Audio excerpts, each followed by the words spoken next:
Saludos. Gracias por estar una vez más en esta, su programación en español del Canal 17.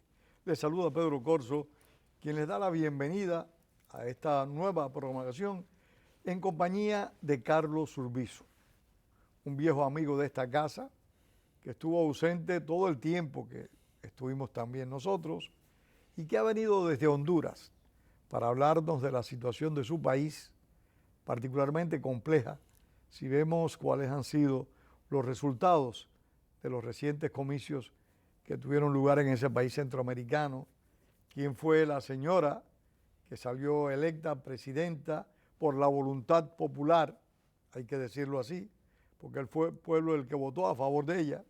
Aquí nadie puede hablar de fraude, ni de manipulación de las elecciones, ni control del Consejo Electoral, como ocurre en Nicaragua, como ocurre en Venezuela, como también ha ocurrido en Bolivia, y ni hablar de Cuba. Así que con Carlos Urbizo, amigo personal y amigo de esta casa, vamos a hablar de Honduras. Bienvenido, Carlos. Muy buenas tardes, me alegro mucho estar contigo después de esta ausencia que tuvimos, ¿verdad? Porque siempre disfruto mucho tus programas y cuando yo los distribuyo en Honduras también gustan mucho. Muchas gracias, Carlos, muchas gracias.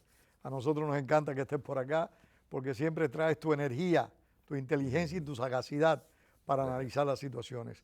Carlos, hace unos pocos años, a principios de este siglo, Honduras tuvo un serio conflicto social. El señor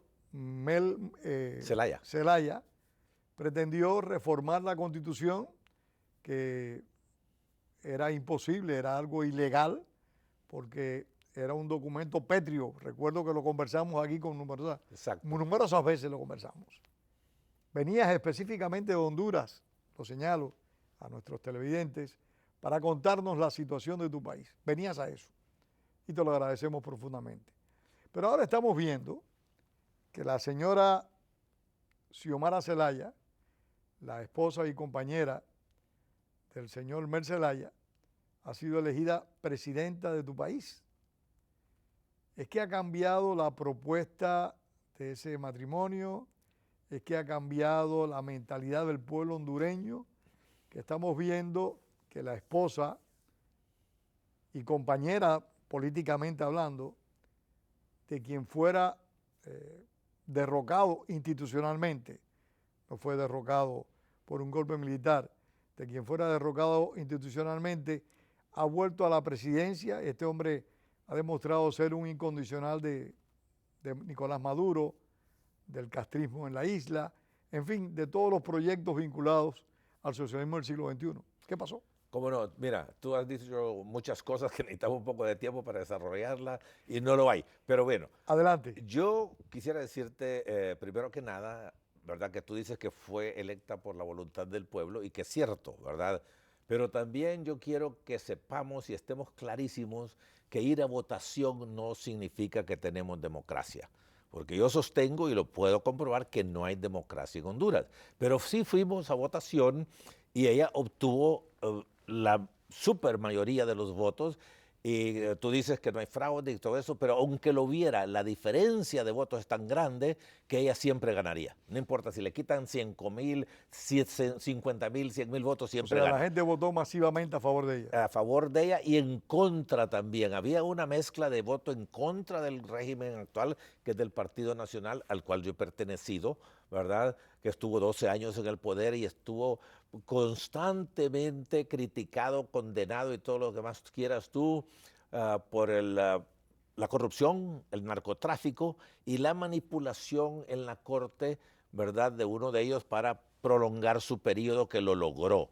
Recuerdo yo que yo estaba sentado aquí esperando que tú me entrevistaras, ¿verdad?, para otra cosa, y entras y me dices, Carlos, ya aprobaron la reelección en Honduras. ¿Cómo? Eso no es posible, te he dicho. Es un artículo pétreo, eterno, le llaman a otros lugares, que no se puede cambiar así. Pues ya lo cambiaron. Y óyeme, ya cuando entré al programa, ya entré medio golpeado, ¿verdad? Así que eso es importante. La otra cosa es que en Honduras y en Latinoamérica va a haber conflicto social por muchísimo tiempo, porque hay demasiada desigualdad.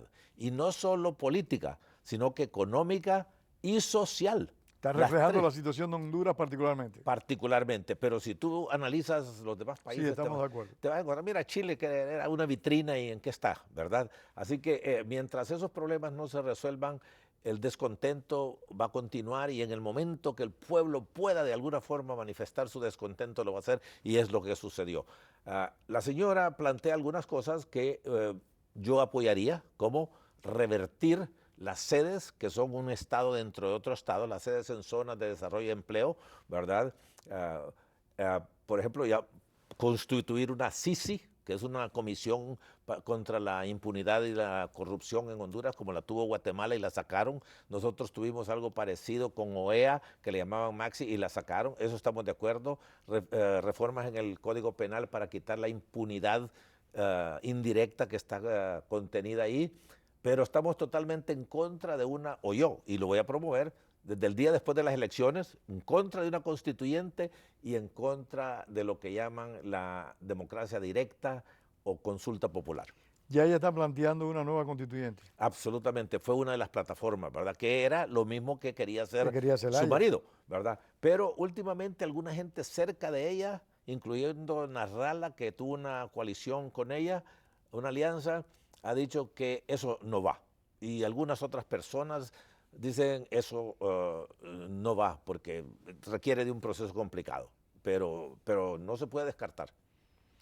Y la asociación internacional que pueda gestar ella durante su mandato con otros países, con otros modelos políticos contrarios a lo que nosotros llamamos democracia, aunque tú no compartas el 100% de esa valoración. Sí, bueno, se habla de una posible relación con China, ¿verdad? Tú sabes que El Salvador tiene una, Nicaragua también, y a Honduras le faltaría eso, pero también sus asesores han dicho que el tema de China lo van a hacer a un lado, que tienen que fortalecer con los Estados Unidos, que es su socio aliado, ¿verdad? Tradicional, sí. natural, correcto, ¿verdad? Así que posiblemente ese tema también que es espinoso, ¿verdad? Para muchos en Honduras, inclusive los de centro derecha y de derecha, dicen, bueno, hay que entrarle con cautela a eso porque tenemos una relación de muchos años con Taiwán. Pero también, por otro lado, no se puede desestimar e ignorar 1.400 millones de personas contra 30 que puede tener Taiwán. Sí, pero también hay que sacar una cuenta.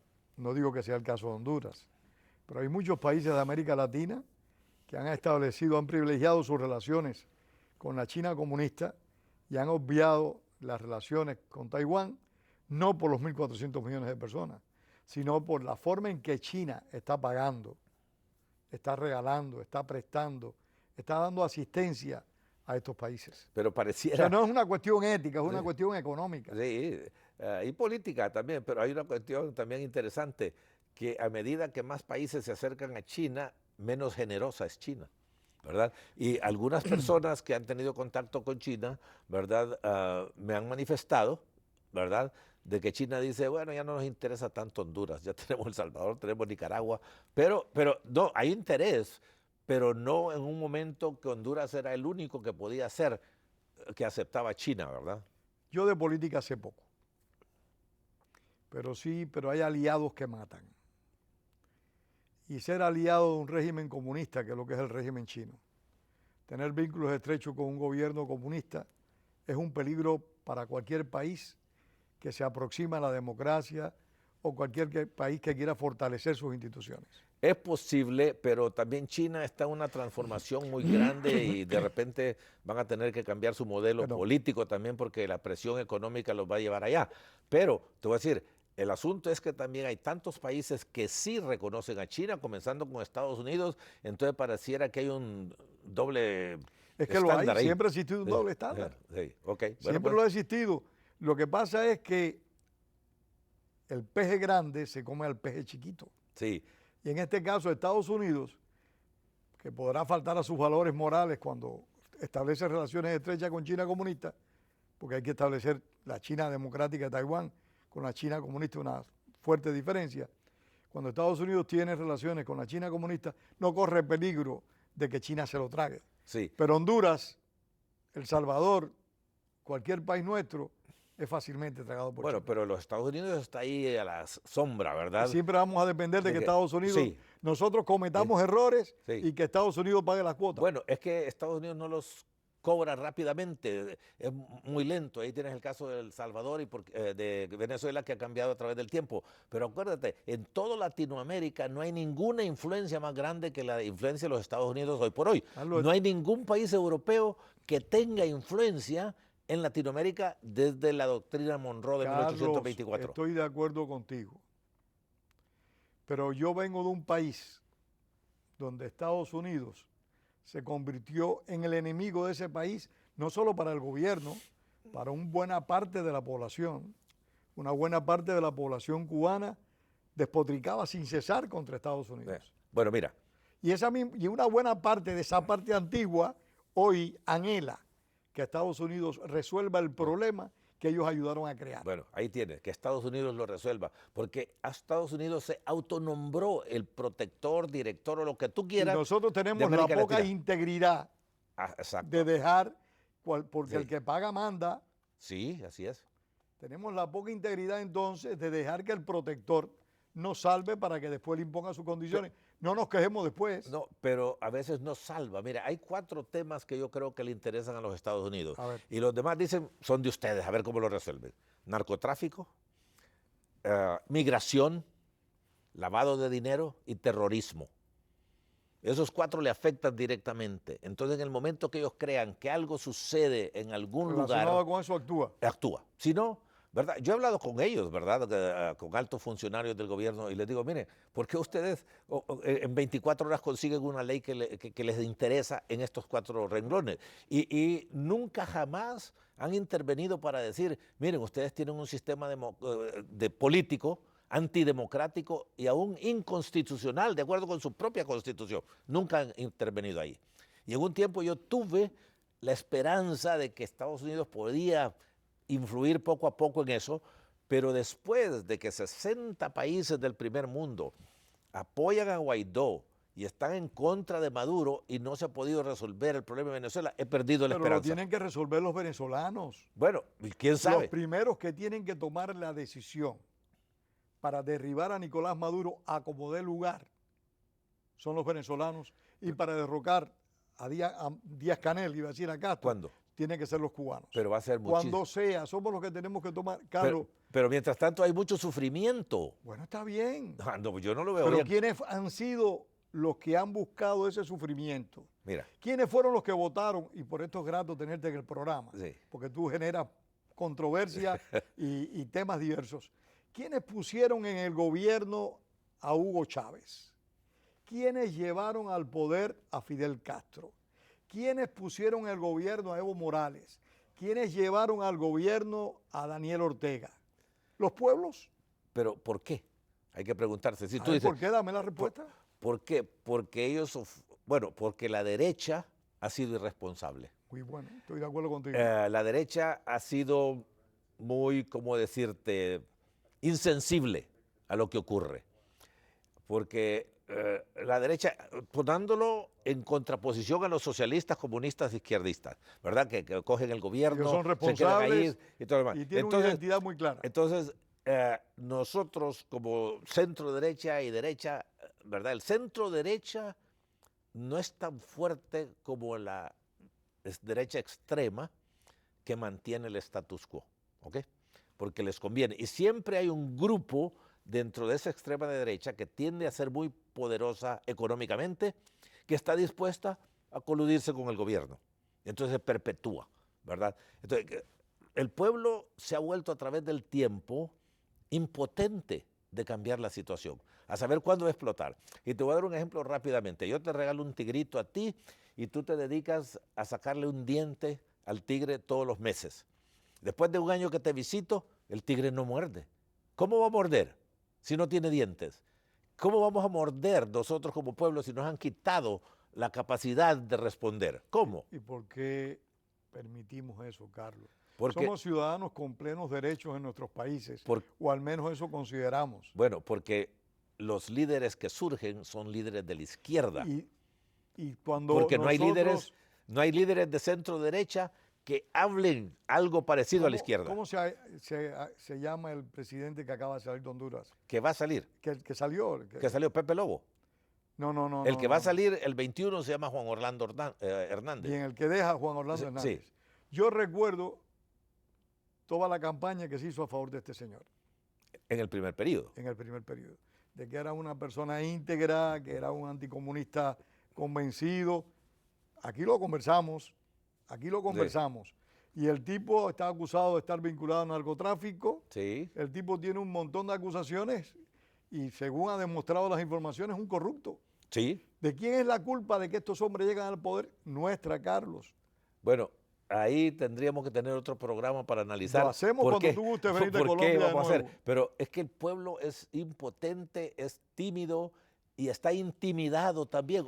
Óyeme, el otro día un escritor... ¿Por qué muy- votamos por la señora Xiomara Zelaya sabiendo que quiere cambiar la No, Constitución? mira. La mayoría está de acuerdo en cambiar la Constitución. No votaron por ella unos y le ayudó que votaron muchos otros en contra de Juan Orlando. No lo quieren ver. Pero cuando votaron Cualquiera en menos contra, él. votaron a favor de ella, no votaron. Ni modo, ella se favoreció de eso, pero no quiere decir que tiene un cheque en blanco. Yo lo he dicho, oiga, las elecciones fueron el domingo, el lunes yo comencé a sentar la posición Carlos, tú que eres yo un quisiera. ciudadano con mucha conciencia.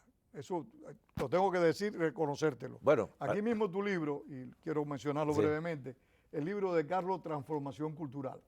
Carlos da aquí una clase amplia y profunda de la necesidad que tienen nuestros pueblos de culturizarse, de estudiar, de aprender, conocer, de tener numerosas expectativas frente a sí, pero a la vez reflexionar profundamente sobre la decisión que van a tomar. Tú eres un buen ciudadano, pero hay muchos ciudadanos que no reflexionan sobre el voto, votan. Bueno, con el estómago.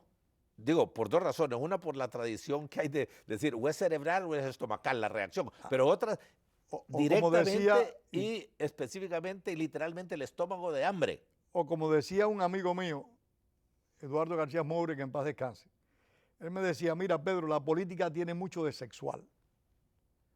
Yo decía, ¿por qué? Decía, muy fácil. Cuando un candidato se postula, tú conversas con una persona y dices, a mí el tipo ese me gusta, a mí esa mujer me gusta. Y entonces él me decía, ahí te demuestra que tiene una connotación sexual. Votamos porque nos gusta la persona sin mirar el historial de la persona, o votamos porque la persona nos promete que nos vayan a la barriga. Pero mira, sí, así es. Eso, óyeme, hay 70% de pobreza en Honduras. Es uno de los países, si no el más pobre, está bien cerquita de serlo, ¿verdad? 70%. Imagínate tú, con estos gobiernos de izquierda, y algunos no quieren hablar de izquierda y derecha, pero es que es una forma bien sintética de hablar de dos filosofías distintas, de uno donde pretende que el gobierno le va a resolver los problemas que no, y otro que dice su esfuerzo a través de las condiciones. No hablar de izquierda y de derecha es el mismo cuento de aquel japonés americano que escribió El fin de las ideologías. Las ideologías no se acaban. Y la izquierda y la derecha siguen existiendo. Así es. Algunos dicen que no hay que hablar de eso. No, es que cada una representa una cosa bien importante y profunda. La izquierda, ¿qué te propone? Te propone gobiernos grandísimos que le van a resolver el problema a todo el mundo y que van a intervenir en la vida de todo el mundo, para ponerlo fácil. La derecha, ¿qué te dice? No, nosotros vamos a crear las condiciones para que usted pueda prosperar bajo su propio esfuerzo. Y yo tengo un cierto dicho, el gobierno no hace lo que podemos hacer individual o colectivamente. Tiene que hacer lo que no podemos hacer. Inundaciones, huracanes, terremotos, etc. Eso es el gobierno. Para eso está el gobierno, ¿verdad? Si no, los ciudadanos no pueden responder a algo como eso, ¿verdad? Entonces, eso es lo que ofrece una derecha, pero con cierta filosofía. Las derechas nuestras no tienen filosofía, no tienen ideología, solo tienen intereses. Y hay un sistema que se ha perpetuado económicamente relacionado con la política al mismo tiempo, que es el mercantilismo, ¿verdad? Que es la colusión del sector público con el sector privado que resulta en corrupción. Por eso, Carlos, tenemos muchos políticos que lo que tienen un espíritu mercantil. Entran a la política para lucrar. Muchos no de entran ellos. a la política para servir, Pero, sino para lucrar. Sí, tendríamos que hablar del sistema hondureño en otra ocasión, que es totalmente inconstitucional. Estamos a tu orden aquí Sí. en este canal. Por ejemplo, mira, cuando nosotros vamos a votación por las corporaciones municipales, no sabemos quiénes van a ser los regidores. Votamos por el alcalde y él tiene su lista de regidores. Y después de las votaciones, entonces cada alcalde tiene derecho a X número de regidores de acuerdo con la votación. Los regidores vienen siendo como los comisionados, como los Aquí, concejales. así como los concejales, councilmen, hay varios nombres, pero son los que forman la corporación municipal. Imagínate, ¿qué clase de democracia es esa que no puedes votar tú por el nivel más bajo de administración pública? ¿No? El municipio, que es lo más importante. ¿Qué te parece a ti que el único que se puede Y eso está en la Constitución. Sí, en la ley electoral. No, la la Constitución dice lo contrario, que tú tienes el derecho de elegir y ser electo, que te puedes proponer para hacer, en Honduras no te puedes proponer. Si el candidato a alcalde no te quiere en su planilla, fuera vas, ¿verdad? Si el candidato a presidente no te quiere en una planilla de diputado, no vas, no entras.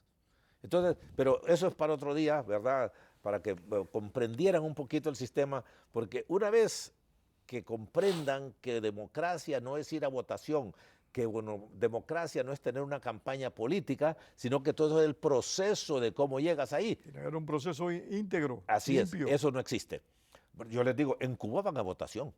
¿Y con cuánto ganan ahí? ¿Con el 95%? 99. 99%. Te quedaste corto. Ajá, y a nadie se le ocurre decir que Cuba es una democracia porque fueron a votar. Y en Irán, y en Corea del Norte, y en la China. Entonces, no hemos todavía comprendido que ese es un elemento nada más. Yo tengo una pluma aquí. ¿Quiere decir que sé escribir? No. Pero es un elemento importante para poder escribir, ¿correcto? Así estamos. Y es más complicado que eso, pero ahorita vamos a tener que dejarlo ahí. Y quiero decir también importante, porque yo soy un poquito ingenuo y tengo cierta buena fe y buena voluntad siempre, y le quería dar el beneficio de la duda a don Xiomara Castro de Celaya, pero he estado en unas reuniones donde algunos tipos tienen un temor increíble de que ella va a resultar igual que han resultado todos los demás de la izquierda, que de alguna forma u otra consiguen modificaciones en la Constitución, que hacen estas consultas populares promovidas por ellos, y el sector que se pueda oponer es tímido, huraño y tacaño y no gasta suficiente como el gobierno. Entonces vamos a ese plebiscito y la propuesta del gobierno vamos gana. a quitarle al que tiene y que pasa el control del Estado. De diferente forma, ¿verdad? Entonces eso tenemos que oponernos, porque fíjate, de acuerdo con la ley, con que el 51% que asista a un plebiscito es válido, y de ese 51 que tiene que ser la mayoría de 51%. ¿A qué equivale eso? Que un 25% arrastra a todo el pueblo. Entonces, pero no han comprendido eso todavía. ¿Quién llevó a Daniel Ortega al poder? Fue una minoría de la sociedad nicaragüense. Sí, así es, y siempre tiende a ser así. Pero fíjate otra cosa interesante con Daniel Ortega, ¿verdad?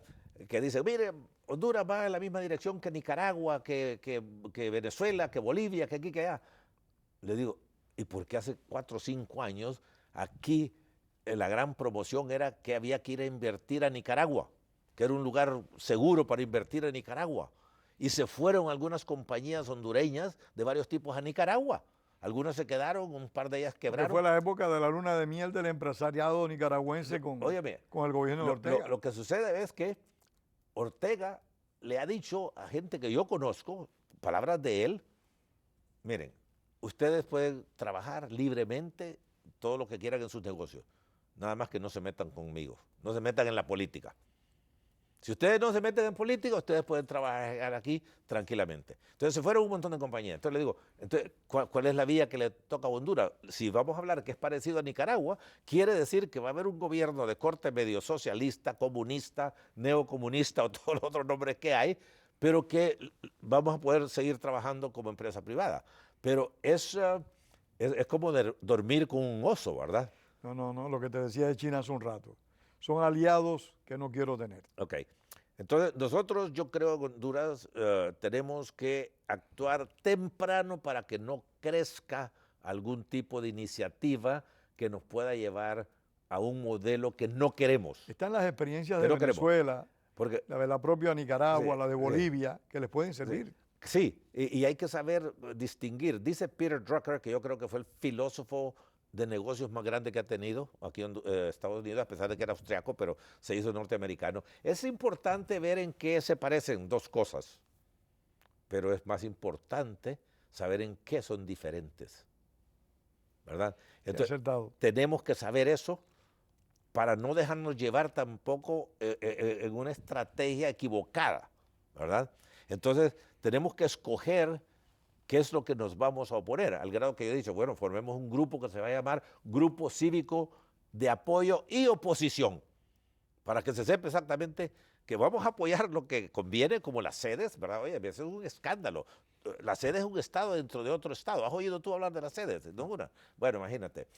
Crearon por ley áreas que se van a llamar zonas de empleo y económico y desarrollo económico, sede, donde en ese espacio, dentro del territorio hondureño, pueden tener su propia moneda, su propia policía, su propio sistema judicial, son totalmente independientes. Un estado dentro de otro estado. Exactamente, y así lo han dicho en Europa y se han reído de nosotros, ¿verdad? Y entonces dicen, pero mire, Cuba tiene Mariel, pero Cuba jamás va a dejar su soberanía de por medio. Honduras es el primer país que voluntariamente cede su soberanía. ¿Te puedes imaginar tú? ¿Tú crees que Mariel, donde crearon un centro económico ahí de Cuba con ciertas libertades, es totalmente libre? Imposible. No, no, es que en Cuba no hay nada absolutamente ¿Y qué pasó libre. con Mariel? No, Mariel sigue ahí. Bueno, pero ahí hay, Pero- ahí hay un centro Pero sí, ahí hay un centro que no produce nada. que tiene algunas prácticamente. libertades. Algunas oportunidades de comercio, Sí. no libertades, Sí. oportunidades de comercio. En Cuba, y Cuba sí cede su soberanía, le cedió la soberanía a la Unión Soviética por 30 años. Bueno, ok, pero ok. Yo tengo Pero- que hacer esas correcciones, Sí, pero fue porque una me alianza toca de política. muy cerca. Pero fue una alianza política que también muchos, entonces en ese caso, muchos han cedido su soberanía a Estados Unidos. Pero No, la soberanía de Cuba a la Unión Soviética, y es otro tema que podemos abordar, fue cedida a un nivel sin precedentes, porque Cuba se llegó a convertir en el portaaviones de la Unión Soviética en América Latina, pero retomando... el sistema judicial no es soviético, es cubano. No, la estructura del ejército cubano, que es lo Sí. fundamental de Cuba, es soviética. Ok, yo entiendo eso, ¿verdad? Como puede ser también la de Venezuela, que tiene un componente cubano, dicen, muy, muy Sí. grande, y es lo que sostiene a Maduro, ¿verdad? Por eso no cae, porque te voy a decir, ningún gobierno se puede sostener, ni el Vaticano, sin un ejército. Carlos, se nos acaba el tiempo. Termíname con Honduras en 30 segundos. Bueno, ¿Cómo ves el futuro? lo veo incierto, pero creo que si nosotros estamos alertas y vigilantes para poder oponernos temprano a algunas medidas, podemos nosotros movernos y progresar, ¿verdad? Porque llega con una mentalidad muy distinta que no es la conservadora que ha existido en el fondo en nuestro gobierno. Carlos, muchísimas gracias. No, a ti. Gracias. Muchas gracias. Y gracias a ustedes por haber estado con nosotros esta tarde. Y tengamos siempre presente, como escribió y dijo el apóstol José Martí, la palabra es para decir la verdad y no para encubrirlas. Gracias a Carlos A ti. y gracias Muchas a gracias, ustedes. Pedro. Hasta Muchas la gracias. próxima. Muy amable.